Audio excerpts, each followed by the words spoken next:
Alright, I had a couple people ask me what I think about this whole Steven Anderson thing, the latest Anderson scandal of him saying that he's glad that 50 sodomites were killed down there in Florida. And what do I think about that? Well, I think that people are asking the wrong question. It's not why would Steven Anderson do this, or he's doing this for popularity or whatever else. That's not really the question. The question is not about Steven Anderson that we should be asking as Bible-believing Christians. The question should be, why is the news media covering that? Why is the news media so interested in this thing of Steven Anderson? I mean, there are so many people, nasty Baptist preachers in this country that say nasty things and really attack the sodomites, viciously. And a lot of times it's because they have their own sexual perversion problems, and it's easier to point out the perversion of the sodomites than it is to talk about things like pornography addiction, which many of them are addicted themselves. But the point is, why does the news media give coverage to Steven Anderson? That's the question people need to be asking. And why is it that he has a whole army of what we're starting to call active duty Andersonites? Steven Anderson, there's a lot more to this little jerk than most people realize. I mean, why does the President of the United States mention Steven Anderson? I brought out a video on that years ago. They said if you could have 10 people, killed or whatever to Obama, who would they be? And he named Alex Jones and Steven Anderson in his list. If you're trying to get rid of a radical militant type of a person that's making problems, you ignore them. That's what you do. Why give them press time? Why give them coverage? Steven Anderson is controlled opposition.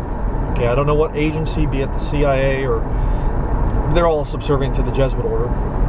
That's why I call him a temporal coadjutor.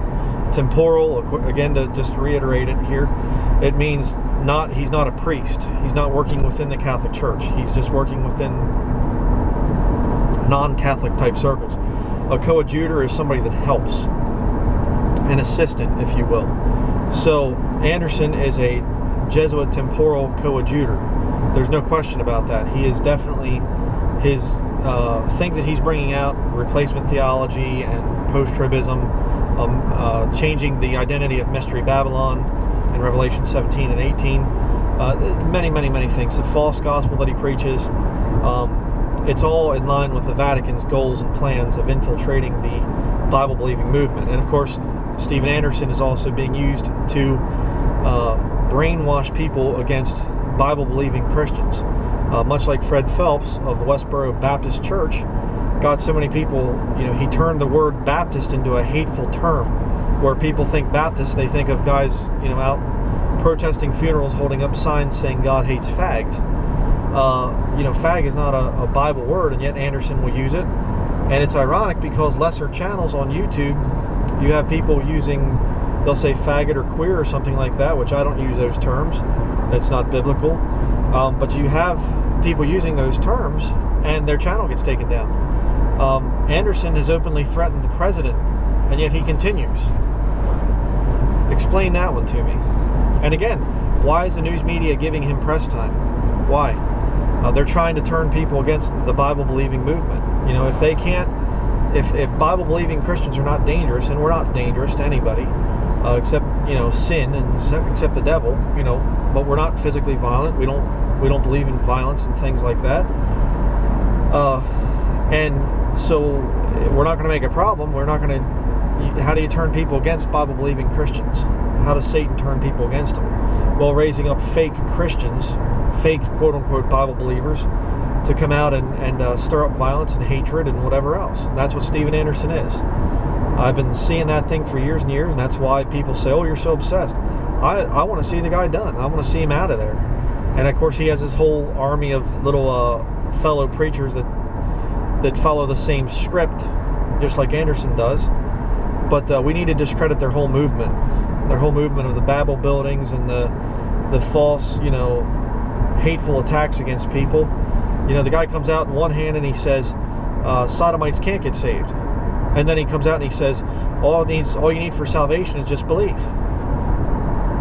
Okay. No, it's contrary to what the Bible teaches. The Bible teaches that you must be born again. There must be a change in your life that accompanies salvation. And so I teach, and I've always taught, and I will always teach, that a sodomite that desires to be saved is going to have to give up that sinful lifestyle.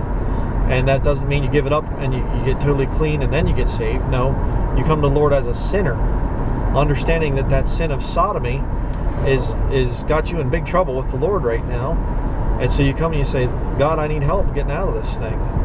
And you get saved, you get born again, and you become a new creature in Christ Jesus, and He will help you to get away from that perversion. That's what salvation is. Steven Anderson does not preach that. So the real question here is not what about Steven Anderson? It's why is the media giving him coverage? He's a fake. He's a fraud. And we need to expose him and all the little cult followers that he has. They are they're an army of disinfo agents is what they are.